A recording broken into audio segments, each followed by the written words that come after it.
Employer of Last Resort-led Economic Development, A Plan for Tunisia by Fadhel Kaboub.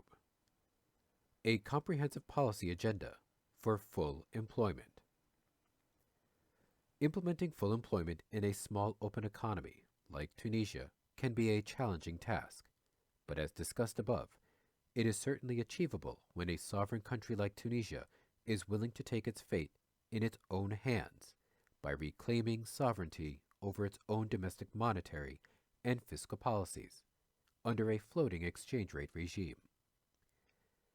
In this section, we want to tie together the theoretical employer of last resort framework and the modern money approach with the Tunisian institutional characteristics, and the 6-year financial plan to implement employer of last resort in Tunisia as outlined in the previous section.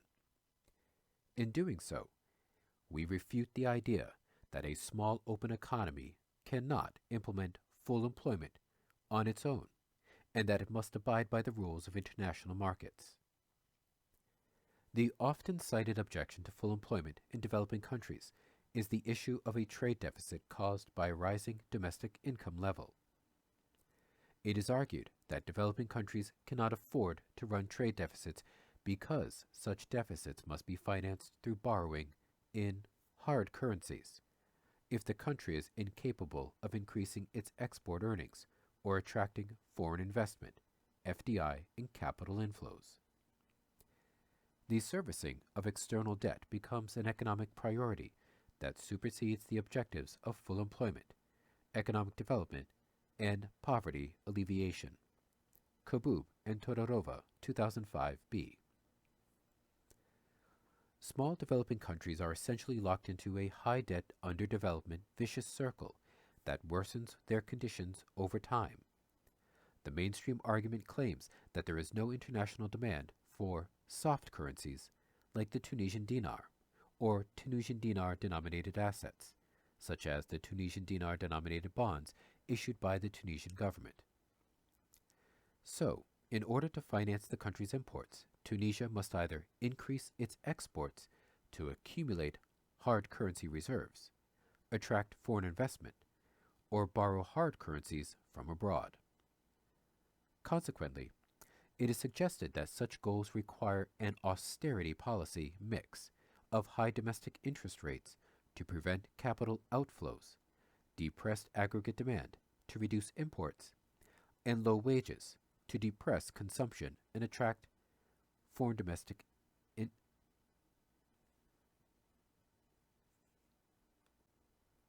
foreign investment, all of which are in fact responsible for keeping the economy in a perpetual state of depression without necessarily eliminating the trade deficit. Furthermore, the orthodox view argues that the central bank must maintain, protect the value of the Tunisian dinar relative to a basket of hard currencies through tight monetary policy in order to prevent capital flight. Otherwise, Tunisia would not be able to finance its net imports and service its external debt. A currency devaluation, not to mention debt repudiation, is viewed as a dangerous event that must be avoided at all costs. Contrary to the conventional wisdom, the state theory of money presented in Chapter 2 provides us with a fresh perspective on what sovereign governments can do to pursue full employment. Let us now outline the specifics of what Tunisia must do to implement full employment as a long-term development strategy. The Tunisian dinar should become completely convertible in international exchange markets at a flexible rate. The BCT should give up its exchange rate defense strategy and let the value of the Tunisian dinar be determined in international exchange markets. In the case of a rising trade deficit, the relative value of the Tunisian dinar will decline, Tunisian dinar depreciation. According to Ray's analysis, 2006, the real meaning of a trade deficit is that the rest of the world wishes to net save Tunisian dinar-denominated assets, and that, quote, the real national cost of enjoying imports consists of the exports that must be delivered, end quote, Ray 2006. He adds that a trade deficit thus means that the country enjoys real net benefits because the benefits imports exceed the costs exports. As a trade deficit increases, the per unit real cost of imports is declining in the sense that relatively fewer exports have been demanded by the rest of the world per unit of import. Ray 2006. It is worthwhile to highlight the importance of imports of intermediate goods and capital goods for the Tunisian economy. Net imports are vital for the Tunisian economy, so any policy that discourages those imports for financial reasons can only have a negative effect on the economic activity. Of course, the Tunisian government may wish to discourage certain imports, such as luxury goods, but under a floating exchange rate regime with convertible currency, individuals who can afford such goods are free to pursue such consumption through international currency exchange markets without putting any burden on the BCT. The same would apply to private firms wishing to import intermediate goods. They can issue debt denominated in any foreign currency with no effect on the government's ability to run a full employment policy. However, the impact of a Tunisian dinar devaluation will require government intervention to protect vulnerable groups and to secure adequate supplies of basic necessities. It is expected that a Tunisian dinar devaluation would increase the price of imported goods relative to domestic goods. When substitutes are readily available, this could have a stimulative effect on domestically produced products. But when no domestic substitutes are available, or if domestic substitutes require imported intermediate goods, an upward pressure on prices will begin to occur. Soft wheat, for instance, is a significant component of Tunisian imports and has a very low price elasticity of demand. In case of a Tunisian dinar devaluation, soft wheat prices would go up, thus leading to higher bread prices. This would require additional bread subsidies from the government to prevent bread prices from rising. Other key commodities would also require price stabilization efforts from the government, thus leading to a larger government deficit. A redistribution policy must therefore accompany the employer of last resort program to offset any negative effects of Tunisian dinar depreciation on vulnerable groups. In fact, as discussed in Chapter 4, a desirable strategy for employer of last resort is to seek to employ people in activities that help reduce dependency on imports. According to Ray's analysis 2006, a small open economy like Tunisia can be described by the following 5 characteristics. 1. A very low price elasticity of demand for imports. 2. A high income elasticity of demand for imports, chronic trade deficit. 3. A price taker position in international markets. 4. A trade deficit that leads to currency depreciation, but the latter not being large enough to eliminate the former. 5. A currency depreciation that can put upward pressure on domestic prices. As discussed in the previous section, the gradual implementation of Heads of Household Employer of Last Resort, 12 months plus Employer of Last Resort, and the Employer of Last Resort over a 6-year period would have a significant positive effect on economic growth and a moderate increase in the trade deficit. This would initially lead to an improvement in Tunisia's terms of trade, but as the Tunisian dinar begins to depreciate, the cost of imported goods will increase, which will require additional government spending, Tunisian dinar-denominated deficit, on items such as bread subsidies, for example. Footnote 11. Government deficit can also induce further Tunisian dinar depreciation. End footnote.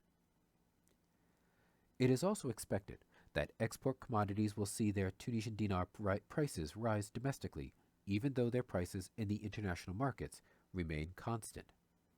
Consequently, the Tunisian dinar depreciation will lead to a net improvement in Tunisia's real terms of trade.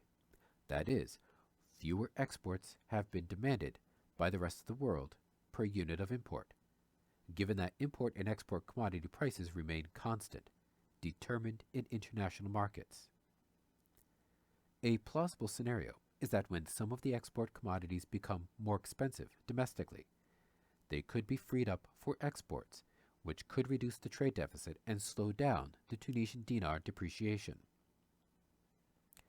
The effect of Tunisian dinar depreciation on the domestic economy is a rise of the relative price of all commodities with significant import content.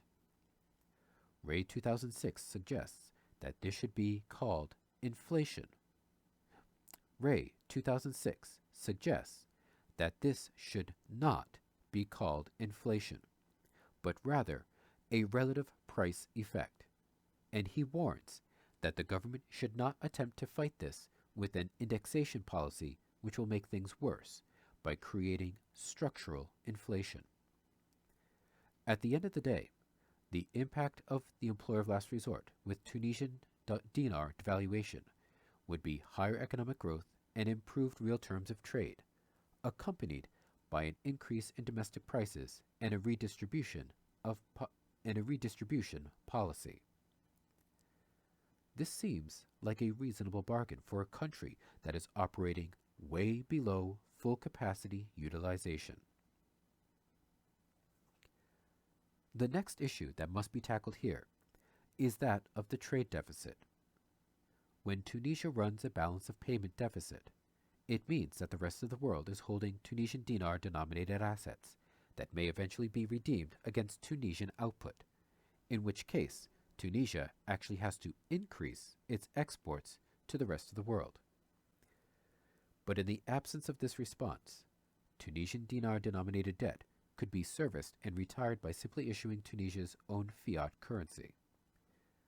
Consequently, government deficit and national debt will increase, but this does not necessarily mean that it will be inflationary, nor does it mean that the Tunisian dinar denominated debt will be a burden on future generations. Once again, a sovereign government that issues its own fiat currency cannot face a financial constraint. The only reason the Tunisian government issues Tunisian dinar-denominated assets is to give non-government agents, including the rest of the world, an opportunity to hold a safe interest-bearing alternative to cash balances. The government does not need to borrow its own fiat money to finance its spending, but rather it needs the public to demand its currency in order to give it value. The public in turn demands the Tunisian dinar currency in order to meet its tax liability, and also in the case of Tunisia because the Tunisian dinar is a legal tender. Footnote 12.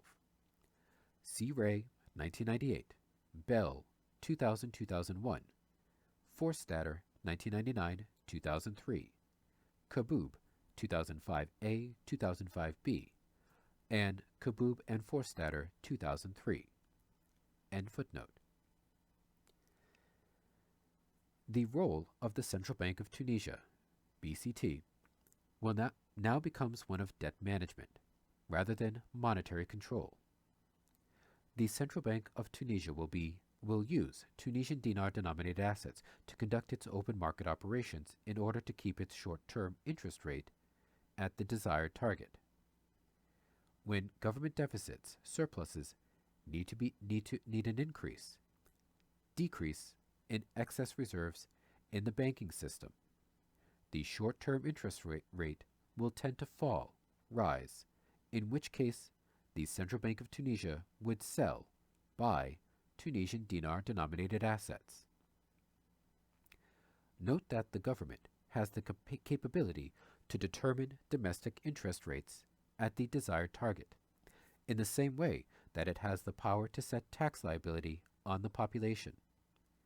Interest rate targets and tax rates may be adjusted at the government's discretion in a way that is consistent with full employment and price stability. Therefore, we conclude that it is a myth to say that governments have no choice but to borrow in hard currencies and impose austerity measures on their economies. If the Tunisian government adopts a flexible exchange rate regime and allows free convertibility of the Tunisian dinar in international exchange markets, then Tunisia can practically import anything it wants by simply offering to exchange Tunisian dinars for whatever other currency is required for that purchase. There will always be a demand for Tunisian dinars, albeit at a devalued exchange rate. At the domestic level, the government can purchase any commodity it wishes, whether it's soft wheat or labor power, simply by using its sovereign seigniorage power and by following the fiscal and monetary guidelines discussed above. Subsequently, once the employer of last resort is implemented successfully, there will be a reversal in all the initial negative effects. Foreign investment inflows are expected to increase, taking advantage of the improved labor force skills and the more robust economic performance. Footnote 13. But care must be taken that they do not create foreign-denominated contingent liabilities, as occurred in Argentina, as foreign-owned firms borrow in foreign markets to finance their local activities. End footnote. Furthermore, output and exports are expected to rise due to improved labor force participation and capacity utilization. This will lead to an improvement in the trade balance, in addition to a reduction in the size of the employer of last resort pool, which in turn reduces government spending on employer of last resort projects. In a matter of 10 years, Tunisia could be on its way to stable, long-term growth with full employment and price stability. Finally, to recapitulate what needs to be done in a comprehensive policy agenda for the employer of last resort in Tunisia, the following issues must be noted. Adequately training employer of last resort administrators, supervisors, and technical staff. Creating a reserve shelf of employer of last resort projects ordered by priority and potential benefits to the local community and the country. Taking the opportunity of employer of last resort implementation to further improve decentralization and grassroots participation in public policy. Footnote 14. See Al-Marzouki, 2005, Bouishba, 1992, and Ben Ashur, 2000, for a survey of the structure of Tunisian political and administrative organization. End footnote. Footnote 15. See Badri, 2005, and Shabani, 1997. End footnote. Strategically planning for a positive employer of last resort cultural perception PR campaign. Gradually transforming the existing solidarity network into a full employment network that ensures minimal dislocation. Gradually increasing the ALMP budget with a significant increase in the role played by public works in direct job creations. Modernizing the concept of public works to incorporate the concept of community service works in order to match the skills of the unemployed. Using employer of last resort public works to improve environmental conditions in Tunisia in order to ensure co-evolutionary sustainability. Investing more in indigenous technologies, especially environmental technology. Modifying the labor code under the employer of last resort to create more flexibility in the labor market without sacrificing labor rights. Regaining financial sovereignty over the Tunisian dinar. Allowing complete and free convertibility of the Tunisian dinar in international exchange markets. Adopting a flexible exchange rate regime. Issuing only Tunisian dinar denominated debt. Adopting a functional finance approach to public finance. Paying off foreign denominated debt through export revenues. Negotiating partial payment of foreign denominated debt in Tunisian dinar instead of hard currencies. Reforming the educational system to reintegrate dropouts back into the educational training system through GED programs and community college programs. Legislating new land reforms that favor small and medium-sized farmers. Rethinking industrial policies to favor vertical and horizontal integration within Tunisia and with its trade partners.